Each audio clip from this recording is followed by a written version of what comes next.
తన సహచర మంత్రిగా మీకు కౌంటర్ చేయకూడదు, మిమ్మల్ని ఎదురు ప్రశ్నించకూడదు, మీకు నీతులు చెప్పకూడదు. ఎందుకయ్యా పొలంలో మర్రి చెట్టుకి తాడి చెట్టుకి వయసు వస్తుంది, కనీసం 10 మందికి ఎవడికోడికి ఏదో ఒకటి ఉపయోగపడుతుంది మనుషులకి. కనీసం ఇంత వయసు వచ్చి ఈ రకంగా మాట్లాడటం కరెక్టేనా అని మిమ్మల్ని ప్రశ్నిస్తే నేను నీతులు నానిని, మిమ్మల్ని బూతులు మాట్లాడతాను. ఏం బూతు మాట్లాడాను ఏ రోజన్నా? చంద్రబాబు నాయుడు గారు మిమ్మల్ని, పవన్ కళ్యాణ్ గారు నేనేం బూతులు మాట్లాడాను? మిమ్మల్ని ఏం బూతులు మాట్లాడాను? ఇంకా మీ వయసుకి తగ్గట్టు ప్రవర్తించకుండా 75 ఏళ్ల వయసు వచ్చి 14 ఏళ్ల ముఖ్యమంత్రి అని చెప్పుకునేటువంటి మీరు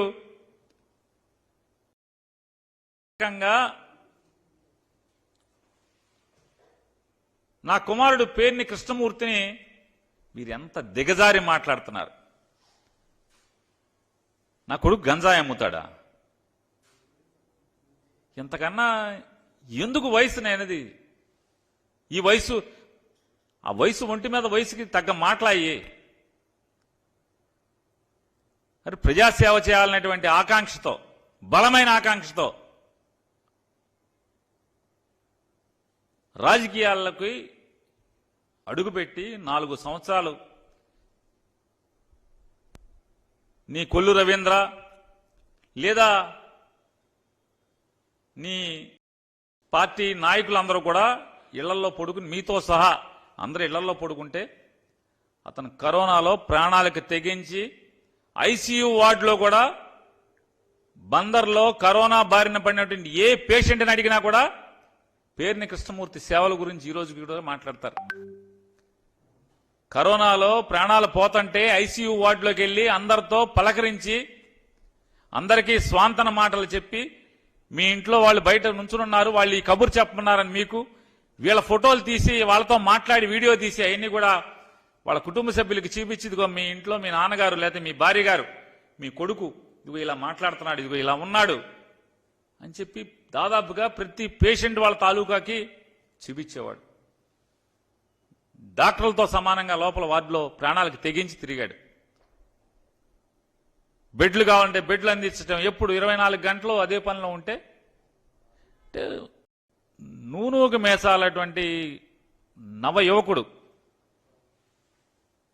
మొదటిసారి రాజకీయాల్లో పోటీ చేస్తుంటే ప్రజలు గుర్తిస్తే 75 ఏళ్ళ వయసు వచ్చినటువంటి చంద్రబాబు నాయుడు ఇంత పాపం మాటలు మాట్లాడుతున్నాం. ఇంజనీరింగ్ చదువుకుని ప్రజలకు ఏదో ఒకటి చేయాలి, నా ఊరికి ఏదో ఒకటి చేయాలని చెప్పేటువంటి ఆకాంక్షతో మేము చెప్పాం, ఇట్లాంటి దుర్మార్గులు ఉంటారా బాబు? చంద్రబాబు లాంటి ఆయన పార్టీలో మసిలేటువంటి దుర్మార్గులు చాలా మంది ఉంటారు. అవసరమా ఈ జీవితం మనకి? చెప్పినా కూడా ఎవరో చంద్రబాబు లాంటో లేకపోతే కొల్లు రవీంద్ర లాంటో పాపభీతి లేనటువంటి దుర్మార్గులు ఉన్నంత మాత్రాన వాళ్ళకి దడిచిన ప్రజాసేవ మానుకుంటానా అని చెప్పి అతను తిరుగుతుంది. అటువంటి నవ యువకుడు గురించి ఇంత పచ్చి పాపం మాటలు మాట్లాడుతున్నారు మీరు. సరే, భగవంతుడు ఉన్నాడు. ఏంటి మత్స్యకారులకు గుదిబండగా మారిందంటే 2017 జీవో. 2017 జీవో అసలు ఏంటి? ఆ జీవోలో ఏముంది అంటే ఎంతసేపు మోసపు మాటలు. ఎక్కడైతే 100 హెక్టార్లు పైబడి ఉన్నటువంటి చెరువులు ఎక్కడైతే ఉంటాయో, గ్రామానికి సంబంధించినటువంటి ప్రభుత్వ చెరువులు ఎక్కడ ఉంటాయో ఆ చెరువుల్లో ఖచ్చితంగా పేరుదేమో మత్స్యకారుల సంఘాన్ని, దోచుకునేదేమో అగ్రవర్ణాలు, డబ్బున్న వాళ్ళందరూ కూడా వాళ్ళని అడ్డం పెట్టి బినామీలుగా దోచుకుంటున్నటువంటి పరిస్థితులు ఈ ప్రభుత్వం చూసి ఖచ్చితంగా ఆ సంఘ సభ్యులకి బ్యాంక్ అకౌంట్లోకి ఆ డబ్బులు వెళ్ళాలి అనేటువంటి జీవో తెస్తే దాన్ని తప్పుగా చిత్రీకరించడం. మీ గుండెల మీద చేసుకు చెప్పండి, ఈ జీవో ఏం తప్పు ఉందో. ఊరికే 2017 జీవో అంటుంది. ఆ జీవోలో ఏంటి? జీవో సారాంశం ఏంటి? ఇటువంటి పాపపు మాటలు, బురదేసి విషపు మాటలు ఆయన మాట్లాడతాడు. దేశానికి ఎందరో మహనీయులను అందించినటువంటి గడ్డ కృష్ణా జిల్లా. ఇప్పుడు కొత్తగా గుర్తుకొచ్చింది కృష్ణా జిల్లా ఎందరో మహనీయులను అందించింది. జాతీయ జెండా రూపశిల్పి పింగళి వెంకయ్య ఈ గడ్డపైనే పుట్టాడు. మొట్టమొదటి జాతీయ జెండా ఎగిరింది ఇక్కడే. బ్రిటిష్ హయాంలో బందరు వెలుగు వెలిగింది బందరు బ్రిటిష్ హయాంలో. 2014 నుంచి 19 దాకా చంద్రబాబు హయాంలో ఏం జరిగింది? ఒక్క అధికారి, జిల్లా కలెక్టర్తో సహా ఒక్క అధికారి కూడా బందర్లో ఉండేవాడు కాదు. మొత్తం అందరూ బెజవాడలో ఉండేవాళ్ళు. ఆఖరికి ఆగస్టు 15, జనవరి 26 జాతీయ జెండా కూడా కలెక్టర్ వచ్చి ఎగరేసేవాడు కాదు.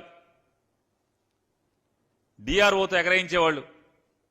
జిల్లా అధికారులందరూ కూడా బెజవాడలో కాపురం ఉండేవాళ్ళు. వారం సోమవారం ఒక్కరోజు అది కూడా వాళ్ళకు బుద్ధి పుడితే గ్రీవెన్స్కి వచ్చి కాసేపు గంట కూర్చుని వెళ్ళిపోయేటువంటి పరిస్థితులు. అది కూడా కలెక్టర్ ఎక్కువ రోజులు వచ్చేవాడు కాదు. జాయింట్ కలెక్టర్నో డిఆర్ఓనో కూర్చోబెట్టేవాళ్ళు. వారం సోమవారం ఒక్కరోజే కాస్తో కోస్తో ఆ గ్రీవెన్స్ పేరుతో ఒక గంట సేపు అధికారులు కూర్చుని వెళ్ళిపోయేవాళ్ళు.